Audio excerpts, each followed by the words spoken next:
अस्सलाम वालेकुम नाज़रीन, मैं हूँ शाहिद मितला और आप मेरा डिजिटल चैनल देख रहे हैं। इमरान खान की नाअहली के ख़िलाफ़ तहरीक इंसाफ ने इस्लामाबाद हाई कोर्ट में एक अपील दायर कर दी है।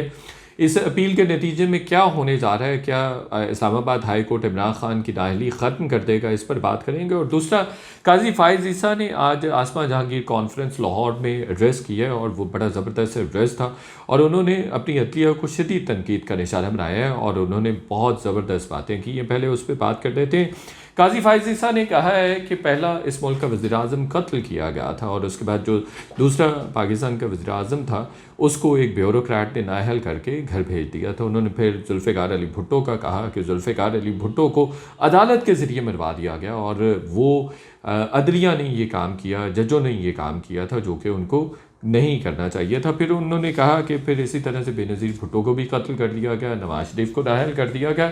नवाज़ शरीफ के हवाले से उन्होंने बड़ी इंटरेस्टिंग बात की। उन्होंने कहा कि नवाज़ शरीफ को सुप्रीम कोर्ट ने इस बात पर सच बोलने पर नाअहल कर दिया। नवाज़ शरीफ ने एक तनख्वाह अपने बेटे से नहीं ली और उसको उसने असासों में जो गोशवारे थे, जिस तरह का केस इमरान खान साहब का है और जिसमें वो नाअहल हुए, उसी तरह का केस था। उन्होंने नवाज़ शरीफ ने कहा कि मैंने अपने बेटे से तनख्वाह वसूल नहीं की है और इसलिए मैंने ज़ाहिर नहीं की। तो जब मैंने वसूल ही नहीं की तो ज़ाहिर क्या करूँगा। तो मैंने उसने तो सच बोला, काजी फ़ाइज़ ईसा कह रहे हैं, नवाज़ शरीफ ने तो सच बोला है कि भाई आपने चूँकि तनख्वाह नहीं ली और उन्होंने तनख्वाह नहीं ली और ना ही उन्होंने मेंशन की, लेकिन उसके बावजूद अदालत ने उनको कहा कि आप अच्छे मुसलमान नहीं हैं क्योंकि आपने सच बोला है, इसलिए आपको नाअहल करते हैं। फिर उन्होंने कहा कि JIT का कोई तसव्वुर ही नहीं है, JIT का नाम लफ्ज़ आइन में किसी कानून का हिस्सा नहीं है, लेकिन उसके बावजूद उन्होंने कहा कि अदालत ने ये बनाई JIT। अदलिया के जजेस के हवाले से, सुप्रीम कोर्ट के सीनियर जजेस के हवाले से भी उन्होंने बात की। उन्होंने कहा जो जज ये कहता है कि उन पर दबाव है और वह प्रेशर बर्दाश्त नहीं कर सकते तो वो अपने हल्फ से गद्दारी करते हैं, तो प्रेशर में दबाव में आए बगैर फैसले करने की ज़रूरत है। फिर ज़ियाउल हक के बारे में भी बात की, मुशर्रफ के हवाले से भी बात की कि मुशर्रफ को इसी अदलिया ने किस तरह से आइन में तरमीम करने का इख्तियार दे दिया जबकि वो आमिर था और उसके पास किसी किस्म का इख्तियार नहीं था। आइन में तरमीम का इख्तियार सिर्फ पार्लियामेंट को है। अब एक और बड़ी इंटरेस्टिंग बात कर रहे हैं, वो खुल्लम खुल्ली छुट्टी दे रहे हैं और सबको अप्रीशिएट कर रहे हैं, इनकरेज कर रहे हैं। एक तरह से वो सबको अर्ज कर रहे हैं कि भाई आप इदारों पे तनकीद ना करें। अगर कोई फ़ौजी जनरल गलत काम करता है तो फ़ौजी जनरल का नाम लें, आप ये मत कहिए कि पूरी फ़ौज ये कर रही है। अगर अदलिया में, सुप्रीम कोर्ट में, हाई कोर्ट में कोई जज गलत काम करता है, गलत फ़ैसला देता है, कानून के मुताबिक काम नहीं करता, आइन से बावरा काम करता है, तो आप उस जस्टिस का नाम लीजिए, आप उस जनरल का नाम लेके उस पर तनकीद कीजिए, उस जज को बताइए और उस जज का नाम लीजिए कि इस जज ने सही फ़ैसला नहीं किया है, आइन और कानून को बलाए ताक रख के अपने इंटरेस्ट और अपने मफादात के तहत फ़ैसला किया है। तो वो कह रहे हैं कि अदलिया को, सुप्रीम कोर्ट को बुरा मत कहिए, आप जिस भी जज ने फ़ैसला गलत किया उसको कहिए। तो ये एक तरह से उन्होंने एक नई विंडो भी खोल दी है और ये भी कहा जा सकता है कि आइन हमें इख्तियार देता है, पब्लिक को इख्तियार देता है, मीडिया को ये इख्तियार देता है कि वो इज़हार राय की आज़ादी को इम्प्लीमेंट कर सके और उसको अप्लाई कर सके और उसका इस्तेमाल कर सके, और ये अवाम के पास राइट्स मौजूद हैं कि वो इज़हार की आज़ादी को इंजॉय कर सकें। तो एक तरह से काजी फ़ाइज़ ईसा ने रास्ता दिखा दिया है अवाम नास को कि उनको जजेस को इंडिविजुअल्स पर तनकीद करनी चाहिए और इदारों पर तनकीद नहीं करनी चाहिए। दूसरी तरफ आते हैं जी, आज इस्लामाबाद हाई कोर्ट में PTI ने दरख्वास्त दायर कर दी है, अपील दायर कर दी है कि इमरान खान साहब को जो तोशा खाना केस में इलेक्शन कमीशन ने नाअहल किया है वो गलत किया है और उस फैसले को ना सिर्फ कलअदम करार दिया जाए बल्कि फ़ौरी अपील की समाअत भी की जाए। पहली बात तो ये है कि रजिस्ट्रार ने फ़ौरी अपील की समाअत को मुस्तरद कर दिया और अब मंडे को ये अपील लगेगी। रिलीफ मिलेगा या नहीं, इस पर मैं आपको एक इंटरेस्टिंग एनालिसिस शेयर कर लेता हूँ। देखिए, इमरान खान साहब के ख़िलाफ़ तोशा खाना केस में जो इल्ज़ामात हैं इंतहाई संगीन हैं और जो मैंने केस पढ़ा है और जितना पढ़ा है और जितना मैंने फ़ॉलो किया है, उनको कभी भी इस्लामाबाद हाई कोर्ट से रिलीफ नहीं मिलेगा। इलेक्शन कमीशन के फ़ैसले को रिवर्स नहीं किया जाएगा, रिवर्ट नहीं किया जाएगा, ये मेरा एनालिसिस है और केस इतना ज़्यादा स्ट्रॉन्ग है कि वो रिवर्स नहीं हो सकता। अच्छा, तो फिर रिलीफ कैसे मिलेगा? ये रिलीफ मिलेगा भी या नहीं? बिल्कुल इमरान खान साहब को रिलीफ मिलेगा। हाँ, कहाँ से मिलेगा? सुप्रीम कोर्ट से भी रिलीफ नहीं मिलेगा बल्कि उनको पार्लियामेंट से रिलीफ मिलेगा। कैसे? मैं आपको पूरी कहानी सुना देता हूँ, अपना एनालिसिस आपके सामने रख देता हूँ। इमरान खान साहब को इस्लामाबाद हाई कोर्ट से रिलीफ नहीं मिलेगा, लोअर कोर्ट में भी उनके अगेंस्ट केसेस शुरू हो जाएंगे, और जो मुझे नज़र आ रहा है कि वो 62(1)(f के तहत अगले कुछ अरसे में, चूँकि जो इलेक्शन कमीशन का कल का फैसला आया है उन्होंने सेक्शन 174 भी अप्लाई किया। सेक्शन 174 जब अप्लाई होता है तो उसके मुताबिक जो सेशन कोर्ट में केस चलेगा उसमें 3 साल की सज़ा भी हो सकती है करप्ट प्रैक्टिसेस पे, और जुर्माना भी हो सकता है।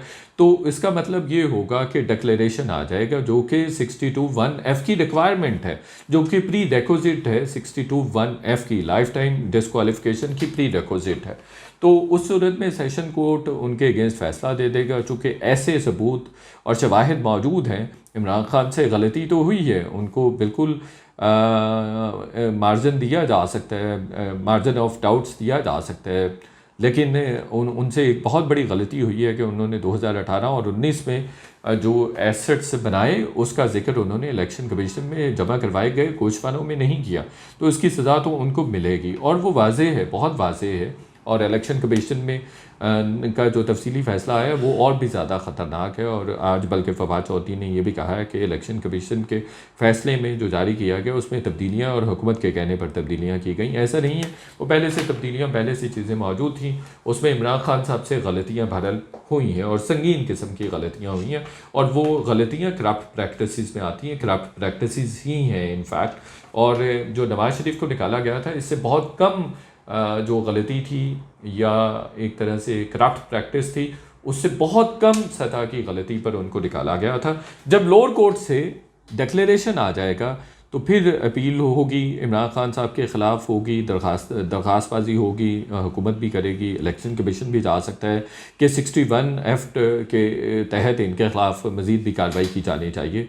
तो उस सूरत में मुकदमा सुप्रीम कोर्ट भी जा सकता है, और जब सुप्रीम कोर्ट में ये जाएगा मुकदमा तो फिर सुप्रीम कोर्ट कहेगी कि आप पार्लियामेंट से रजू करें और पार्लियामेंट इस मसले को देखे, 62(1)(f के तहत के कानून को देखे। चूँकि justice Umar Ata Bandial chief justice पहले ही कह चुके हैं कि जो 62(1)(f के तहत लाइफ टाइम डिस्क्वालिफिकेशन है वो ड्रैकोनियन लॉ है, वो काला कानून है।